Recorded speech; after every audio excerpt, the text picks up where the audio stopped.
So, hey guys, welcome back to Accelerated Investor. Hey, Josh here, and I am excited to be with you. As I record this, I just lost a $6.1 million apartment deal. So I'm sort of depressed. I'm sort of upset with myself. I should have just offered full price from day one. We didn't get the deal. We ended up at $6 million, and we lost it.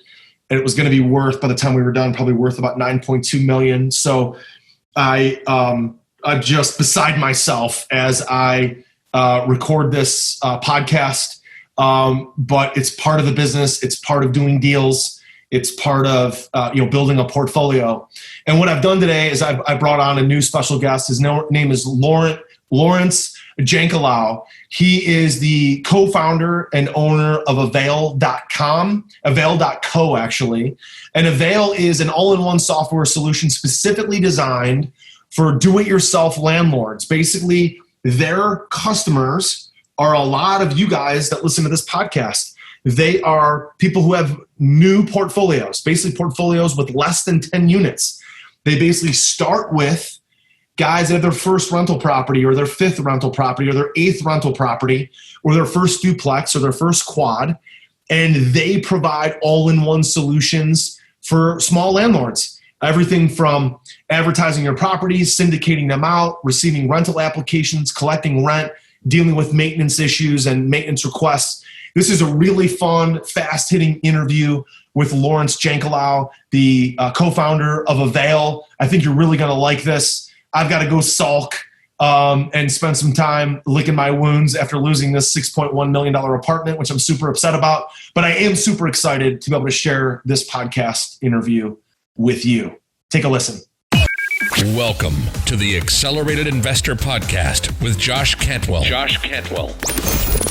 If you love entrepreneurship and investing in real estate, then you are in the right place. Josh is the CEO of Freeland Ventures Real Estate Private Equity and has personally invested in well over 500 properties all across the country. He's also made hundreds of private lender loans and owns over 1,000 units of apartments.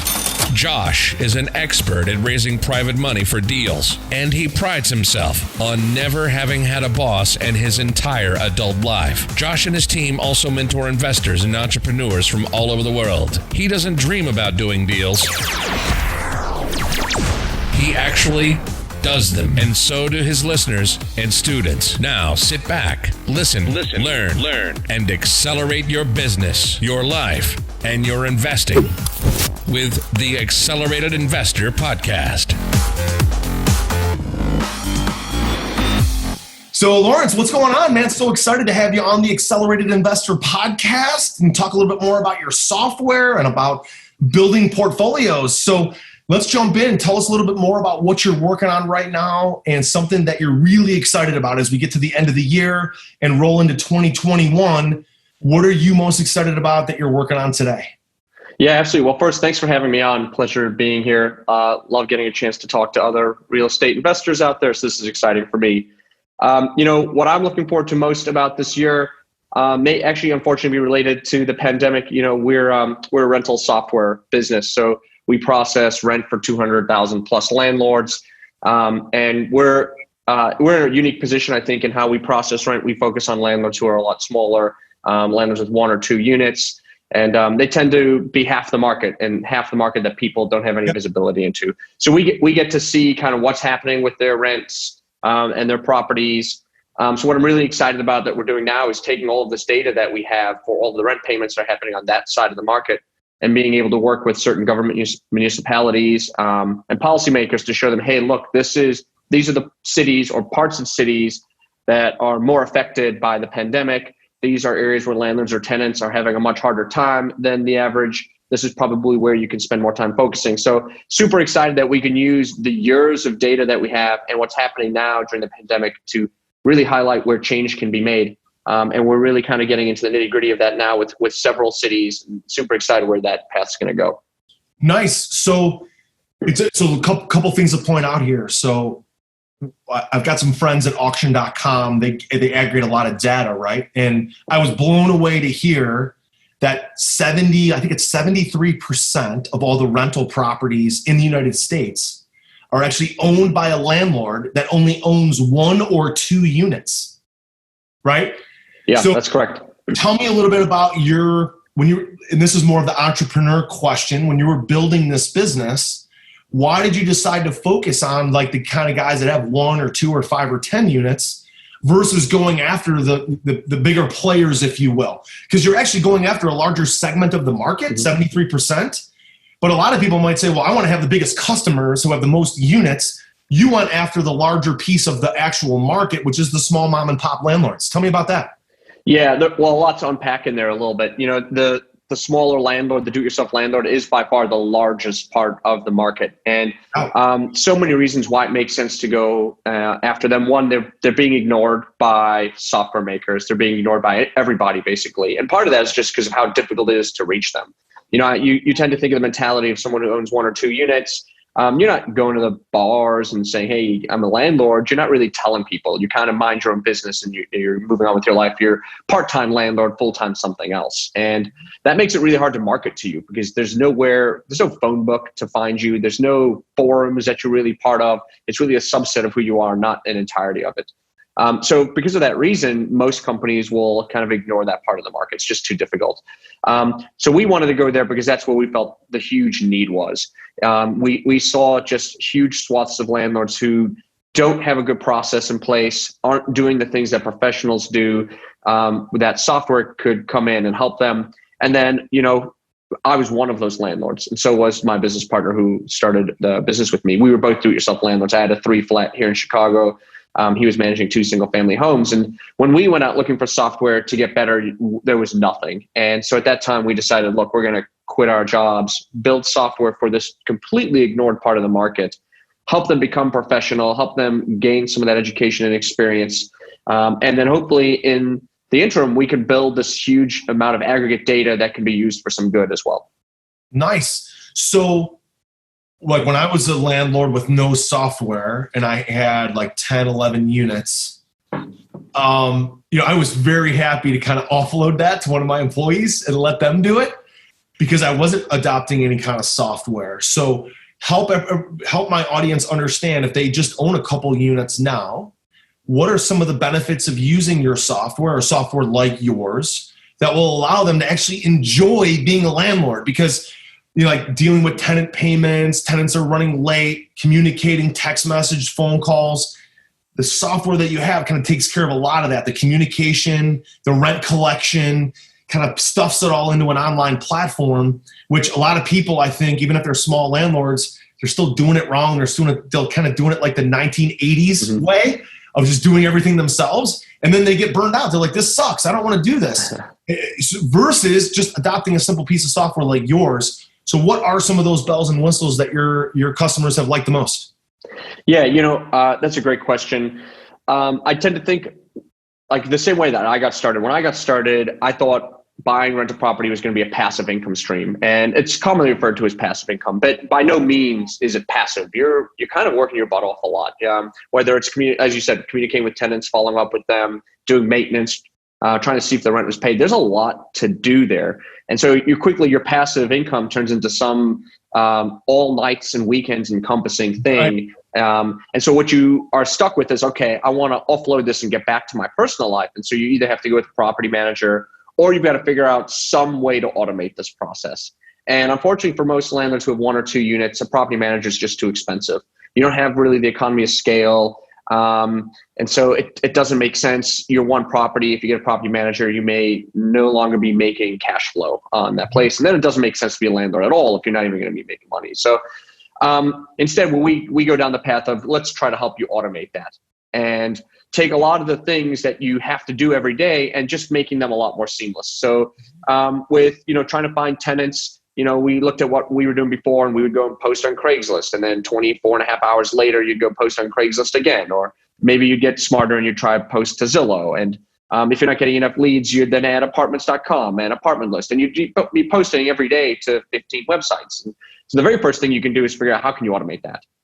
Can you create a listing in one place and then that would just syndicate out to all the various places that tenants are looking at? And so that was essentially one of the first features we built was let's just automate that whole listings process for you so you don't have to go in every day to 15 websites. And then it just rolls forward from there. All those leads start coming into your email inbox. And now you don't want to be having to go to your email and tracking everything that way and being like, did I reply? Did I not reply? So you want to automate a lot of that too. Maybe have a central repository for all those communications are happening. And so we built that extension to kind of our listings feature. And then it just rolls forward again. You've got these leads. We were getting our landlords too many leads. So you now have to start qualifying them. And normally you would give a paper rental application to someone and then you'd wait for them to mail it, email it, fax it, whatever it is to get back to you. And the wrangling of that is painful. So if a leads come in, just have the system automatically request a rental application. If the tenants have seen the place, then they can fill out authorization forms to get a credit report, background check, eviction check. All of those things can happen in real time automatically. So you're not the one having to follow up, but Avail as a software is doing it for you. And then you have to do a lease. So the option there is to go to Staples, buy something off the shelf, and then subject yourself to some of the risks that come with that. Every city has its own policy, its own ordinances. So if you buy an off the shelf thing, you open yourself up to some liability there. So your alternative is go to a lawyer, maybe pay $500. The unfortunate thing there is at the end of the year, when new laws come out, what you just paid for is no longer even valid anymore. So you kind of have to repeat that cycle. So we use law of large numbers on our side. So we've got 200,000 landlords. It's cheap for us to get city and state specific leases and pass on that savings to everybody because we're doing it in mass. Wow. So we provide city, state specific leases. You'll use that, tenants sign it. It's all online. It's all digital. You're not having to print anything and fax it. And then we allow your tenants to submit the maintenance requests online, submit payments online, all things that now you don't have to do. So we take 90% of what you're doing manually and just automate the whole process. So a huge amount of savings. Oh, yeah. You're and then, well, I haven't even told you the best part. Do this. If you're a mom and pop, everything you just said is like, I was thinking that when I had 10 units. I was thinking that when I had 10 units. I was thinking that when I had 10 units. Solve the problem, solve the problem, solve the problem. That's fantastic. I love it. Yeah. And obviously, we use a different software now. We have a bunch of units. Like you said, that's not really the market you're trying to play in. But any of my members and subscribers that see this, if you have, let's say, give me a number, Lawrence. What's the number? If you have X number of units or less, or what's a good number to start with that is your typical customer?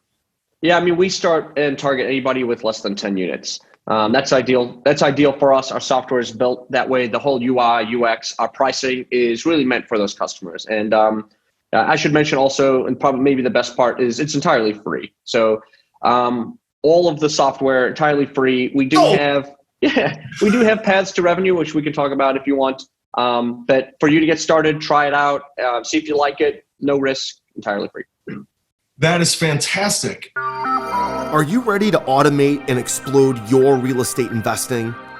We're searching for extremely motivated individuals who are sick and tired of wasting time and want to finally see real results from their real estate investing business. We're searching for investors looking to get to the next level and become a bigger, better version of themselves while being a more successful real estate investing entrepreneur. Apply for mentoring and coaching at joshcantwellcoaching.com/podcast. That's joshcantwellcoaching.com/podcast. So everything from got your property, got it cleaned up, there's a unit turn, take the photos, create the listing, it pushes it all out, take the inquiries, goes in a central depository. Somebody wants to fill out an application, they fill out an application. A lot of times you can lease, especially in this COVID business, you can lease properties out a lot of times through pictures and video, sending that to them as opposed to actually physically showing it. And obviously, sometimes we still physically show units, but sending people out, here's what the kitchen looks like. Here's the bathroom, walk through, FaceTime type of video, YouTube type of video, Wistia, whatever. And then they're interested, do a full credit check, right? Do some background checks as well. Then when they're moving into the unit, collecting their rents, and then also, doing maintenance inquiries, maintenance checks, things people need. It all comes through the platform. Probably my guess is syncs with your phone somehow through an app or through their website, through your website, and you're done. I almost got out of real estate because of everything you're talking about that I had to do years ago. Solve the problem. That's great stuff, man. Yeah, I mean, I'm a user of it. I'm logging in every single day on my phone to use the product itself. So I'm eating my own dog food in a way. So I get very comfortable telling people about what it does and what the future is for it. I mean, we've been doing this now for 7 years, this business, 200,000 landlords. We're, even though it's free, we're extremely profitable. We're not going anywhere. So Awesome stuff. So help me understand now. I'd like to talk more about how you're playing in the pandemic space, because I understand the product. I think all my customers should try it out, especially if you own like that 1 to 5 to 10 units or so. Just do it. We'll put a link in the show notes. Just check it out. But what I think is really important, which I'd like to talk about, is Lawrence, what were your thoughts around 200,000 landlords? Pandemic is hitting. You've got evictions, moratoriums. You've got some surveys that have gone out that I've read and seen in my market in Ohio, people saying, hey, 26% of people said they couldn't afford last month's rent or last month's mortgage payment. They don't know if they can afford next month's rent or next month's mortgage payment. Obviously, the government's got to make real high-level decisions here. You got federal governments, local state governments, county governments, city governments that all have this layered government law approach with all different eviction rules. And you guys are playing in that space. So I don't really know much about it other than what I read and see in the reports that I read to help me with my own portfolio. What are you seeing? What kind of conversations are you having with these people? And how are you guys helping to solve the problem? Yeah, I mean, we start by trying to educate our landlords and our renters as well. We're trying to build that transparency for them because it doesn't serve anybody if the landlord doesn't know what's happening with their tenants. So a lot of landlords are maybe reticent to call their tenants and be like, hey, is everything okay? Or are you healthy? Is your job stable? I'm here for you if you need me. A lot of landlords are scared to do that because they think that that's going to open the door to the tenant not paying rent. Sure. And the truth is that that's not how tenants operate. They want to pay their rent. They feel obligated to do it. They also know that the repercussions when they don't typically. And so if there were problems, they're either going to tell you about it because you called them, or they're not going to tell you about it and they're just going to surface with giving you no notice. So for us, a lot of it is about building that transparency, that communication pipeline between the landlord and the renter to make sure that they're in sync a little bit. And then we look at the numbers in aggregate too, because we're trying to see what's happening by city, by state, by geographic area, so that we can best guide our landlords as well. Because in some areas, there's not as much of an impact as other areas. And we want to put a lot more effort and focus on the areas that are showing the bigger impact. And those are the cities we try to reach out to and say, hey, look, we're seeing things that are way worse off for you guys than other cities. And I think that's where it has to start, because if policymakers are trying to do something and they don't have the data, then it's just two people butting heads, Sure. Fighting over opinions. But if you see the data, it's no longer about opinions. You have fact, you have something to go off of, and you can make a policy change, and then you can track its success through the data. And I think we provide something completely unique that no one else has. We have all the data for these independent do-it-yourself landlords. Everybody else is looking at data from these huge monolithic 400 unit buildings and maybe owners of 10,000 units. And that's not representative of America. And so I think we have a very good data set that can help people understand what's happening.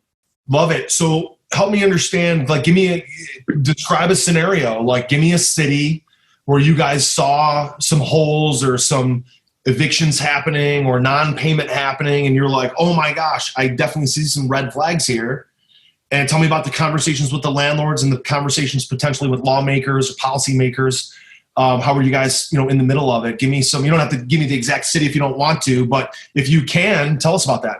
Yeah, I'm not sure what confidentiality agreements we're in. So I'll give you some examples. We looked at some cities and we saw, there was parts of the geography where, on average in the entirety of the city, maybe during the pandemic, 90% of rents have been paid in the month. And we can break it down by whether rent's paid on time or if it's paid within 7 days, 14 days, 30 days. And you can see what the average is for the city. And then you look at other areas and you'd see, hey, this area is way less than the other areas. So if it was 90% on average, we were seeing some parts that were maybe 82%, 81%. And that's actually a huge difference. May not sound like it, but that's a massive difference. And then you could break it even further and you could say, okay, look, I'm looking in that area.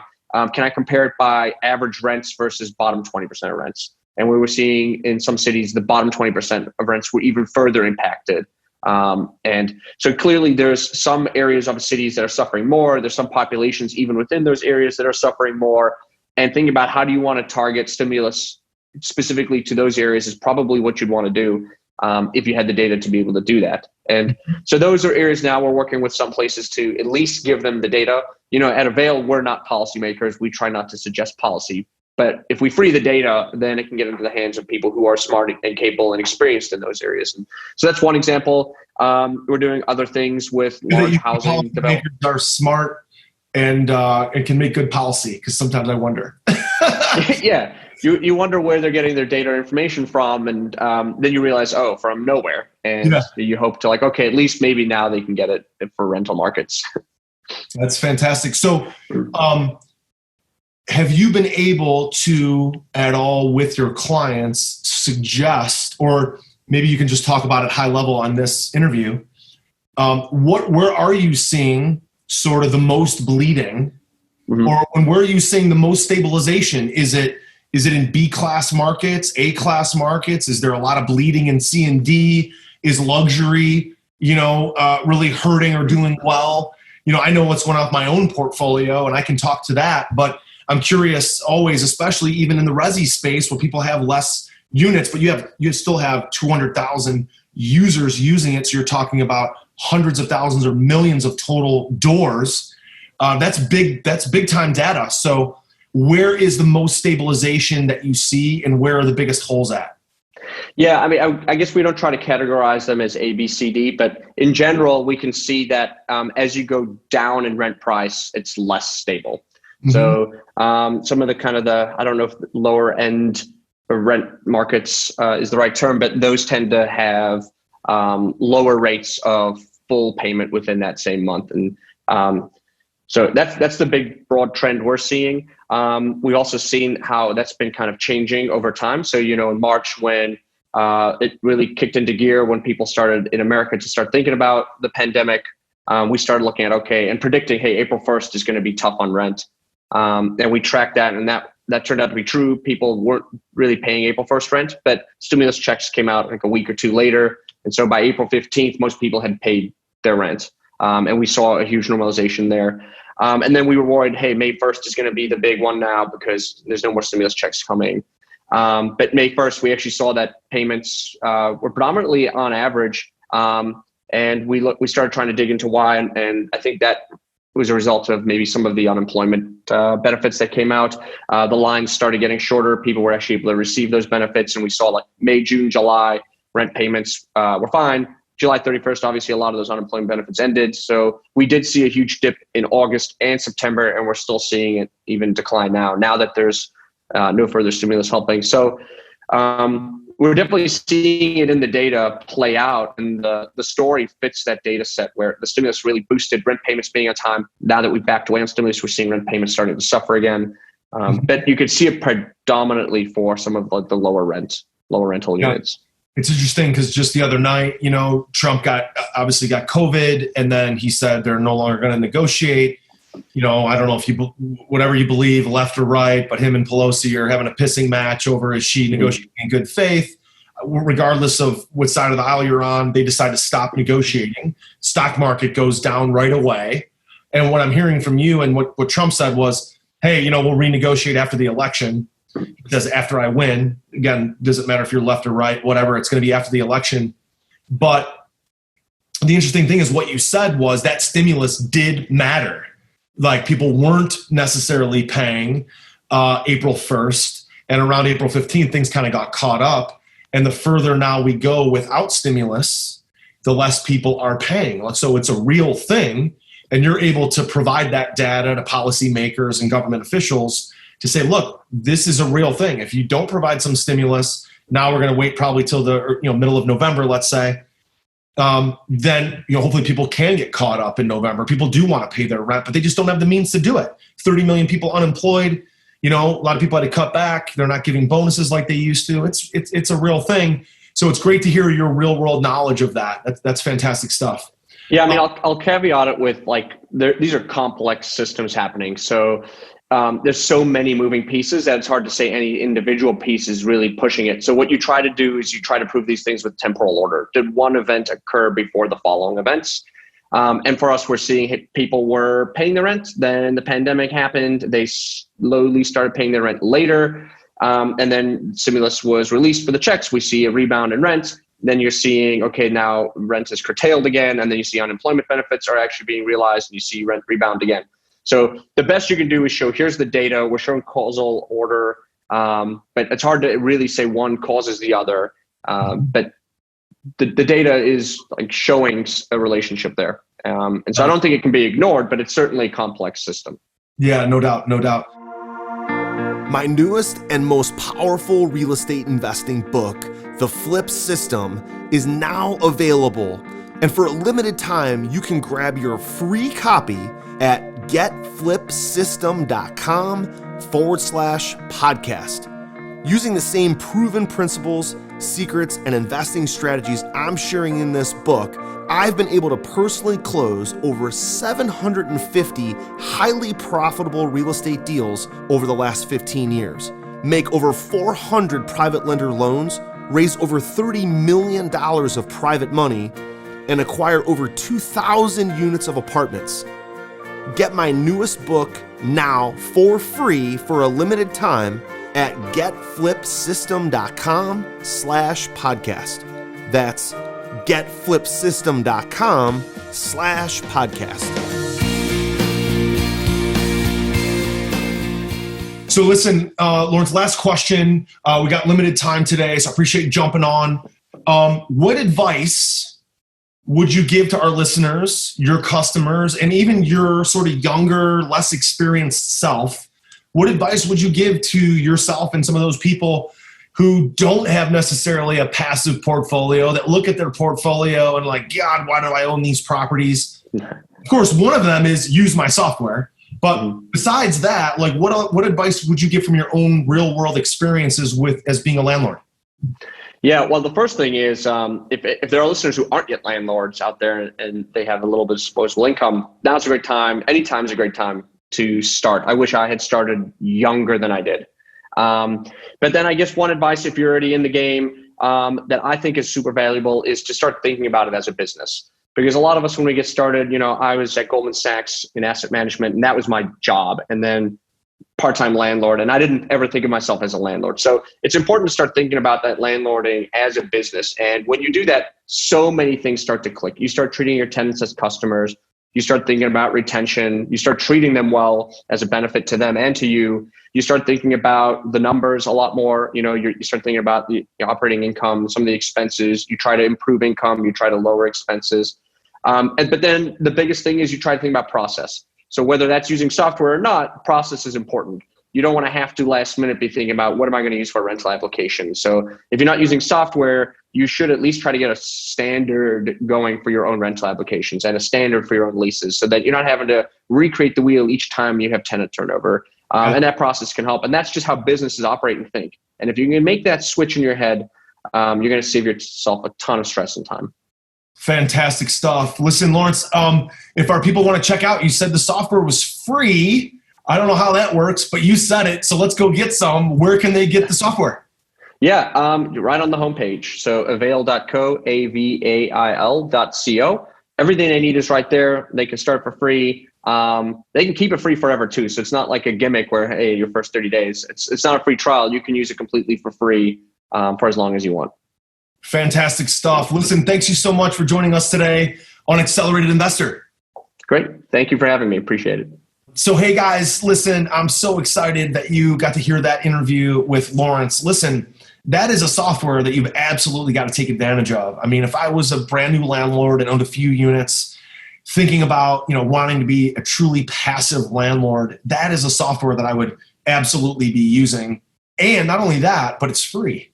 Okay, it can be free forever. So you should absolutely take Lawrence up on that free opportunity to onboard your properties into that software. I really enjoyed the interview and talking about how his software is providing high-level data, metrics, and information for policymakers to help policymakers direct stimulus and direct money to the right areas to help people with evictions and help people with foreclosures. That's really, really important stuff. So if you enjoyed the interview with Lawrence, please go into YouTube and go into iTunes. Leave us a 5-star rating and review. I would really appreciate that. It means a lot to me. And also share this on all your social media platforms so other people can understand and get the word out. Also, don't forget to join our free Facebook group. It's called Accelerated Investor. You can join it for free and share ideas and strategies with me and thousands of other investors who are members of that group. I look forward to seeing you on our next podcast. Thank you so much for being here. Talk to you soon. Hey, Josh here, and do you want to win a free Accelerated Investor t-shirt? All you have to do is give Accelerated Investor, our podcast, Accelerated Investor, a rating and a review on iTunes, okay? Do that now. Then send us a screenshot on Facebook or Instagram or Twitter. What we're going to do then is every week we're going to pick our favorite rating and review, and we're going to send that person a free t-shirt and maybe, again, some other cool, fun stuff as well from Accelerated Investors. So, again, don't forget to take a screenshot. Leave a rating, review, take a screenshot, send it to us so we know exactly who you are. And then once a week, every week on the podcast, we will announce a new winner. Don't forget to take a screenshot and send it to us so we know exactly who you are. We'll announce a new winner every week.